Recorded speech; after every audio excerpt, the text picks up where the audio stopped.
A literal child was shot dead by the police yesterday. Despite being not involved with whatever incursion was going on and having no weapons on him, he was shot dead by the police, and he was 15 years old. The BEI, which is the quote-unquote independent investigation unit into the police, said that they will investigate the boy's death impartially. However, the people who run these investigations in the BEI are themselves police, and so it is police investigating police. This comes after multiple weekends in a row where violence was enacted by the police on innocent protesters, as well as assaulting a member of the press.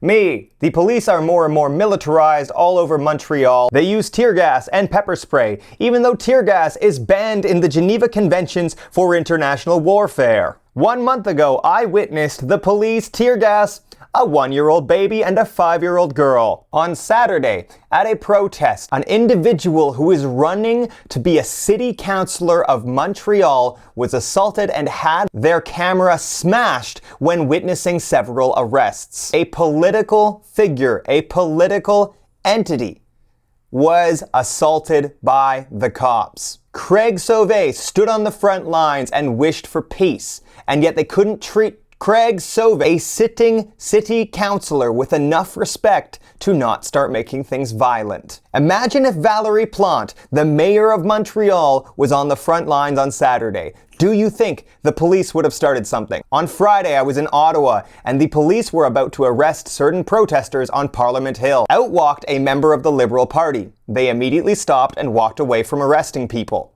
It almost seems like they realize they can't enact violence when members of parliament and major political figures are right there. Where are more politicians standing up against this? Where are the politicians going to the front lines, standing on the picket lines? Where are the politicians who are saying no to police violence, which is being instigated all over the city, all over the country? Despite the fact that this is a growing epidemic, politicians such as Poilievre keep decrying crime, when much crime is committed by the police forces of Canada and is never held to account. Where is the media on the front lines? Why is the media not reporting on the fact that the police are attacking citizens? Why is the media only reporting when children get hurt? To quote the greatest show on earth, The Wire, an adult gets shot, no one cares. A child gets shot, suddenly the entire city is up in arms. How about violence shouldn't happen against citizens who are innocent? The media is complicit in normalizing all of this. I am complicit in normalizing all of this when I minimize the violence that occurs by saying it wasn't as bad as last time. When will more politicians stand up against this, and when will the media start reporting on this violence?